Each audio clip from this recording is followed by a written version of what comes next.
The last few weeks in MotoGP Fantasy have been a bit of a ride, but if you're ever in doubt of who to put in your lineup, go with a Marquez.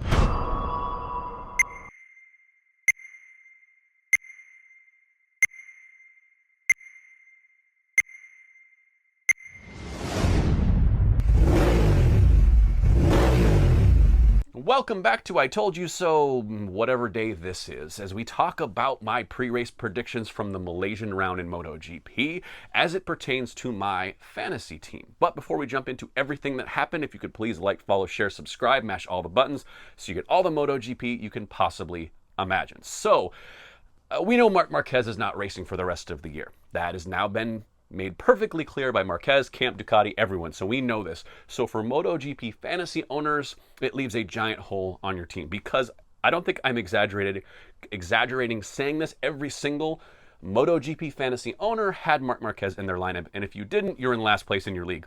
I know you are. So how do we replace him? Well, to quote Moneyball, you cannot replace Marc Marquez. You can only hope to replace him in the aggregate. That's a math term. I don't really know what that means. It just means he scores a lot of points and you got to make it up elsewhere. So what was I going to do? Because I had a MotoGP fantasy team that has been underperforming. I had both Fabio Quartararo and Luca Marini in my gold tier spots, not really where I want them. And I have two riders in my silver tier spots in Marco Bezzecchi and Pedro Acosta who have been very hot, but I'm only getting half points for them.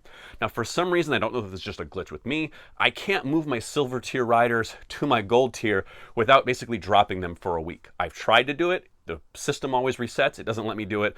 And I don't really want to drop Marco Bezzecchi and Pedro Acosta from my lineup at all. So I'm kind of risking a lot by shuffling around these gold tier riders from week to week.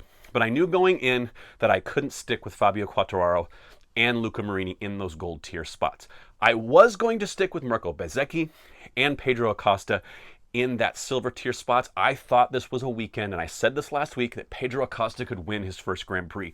I truly believe that. I know he had some crashes in practice. He didn't look as sharp as he possibly could be, but come race days, this kid was again riding at the front, overriding that KTM and riding very, very well. The first win for him is coming.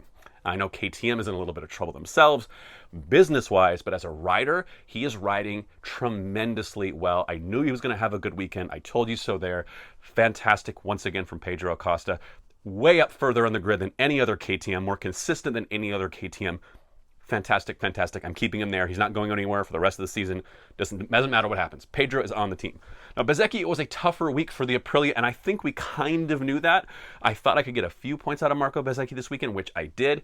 I thought he was a little worse than where I would have placed him, so I can't say I told you so, but I did think that it was going to be a little bit of a reality check for the Aprilia team. And I did tell you so when it came to Raul Fernandez. A lot of people saying, well, Raul won his first race and now the floodgates just open. That doesn't happen automatically, especially at a track like Malaysia, where Aprilia has never been very strong. I didn't think Raul was going to repeat those amazing heroics from the weekend prior. And so Aprilia kind of down in the dumps this weekend. I kind of told you so. Not like, oh, wow, I'm so good at this. Just, I think we could all kind of see the writing on the wall. They have been stronger at tracks. They've been weaker before. But this one, just the heat, the stop and start nature, the two big straights, just not a strong Aprilia track once again for them. So unfortunately, I can't really take any pride in saying I told you so because Marco Bezzecchi was on the fantasy team. I left him on the roster because I had to move those gold tier riders. So where do I go from Fabio Quartararo? Where do I go? I go Alex Marquez. I know I've given Alex some crap in the last few weeks. He's calling him pulling the Alex and doing some boneheaded things, but it felt like his form was coming back to him. His recent race pace has been really, really good, and the Ducati is going to go well at Sepang. So I thought, why not put Alex Marquez back in that gold tier riding spot? And I absolutely told you so. He has a monster weekend, big comeback, kind of re-arrival into the MotoGP paddock. He gets himself out of this slump, if you can even call it a slump. He's been there all season long. Congrats to Alex, congrats to me, because I saw this coming. I knew that if I put Alex in my top tier rider, he was going to score a bunch of points, and he absolutely did. Now, I also have Gresini, so I kind of doubled up on the Gresini points this week because I do still have that Gresini team sitting there as my team for MotoGP Fantasy. So double bonus points for Alex, really, really digging in and giving an awesome performance. But what do I do with Luca Marini? Because keep in mind, I'm still trying to make up points to the guy in front of me and defend from the guy behind me. So I need to take some gambles. I need to make some moves that no one else is making. And I looked at Friday practice and I saw Johann Zarco at the top of that list and thought, this might be a weekend to roll the dice on a different Honda, an LCR Honda, because Johann has looked sharp, he looked good, and on Sunday that did not come to focus.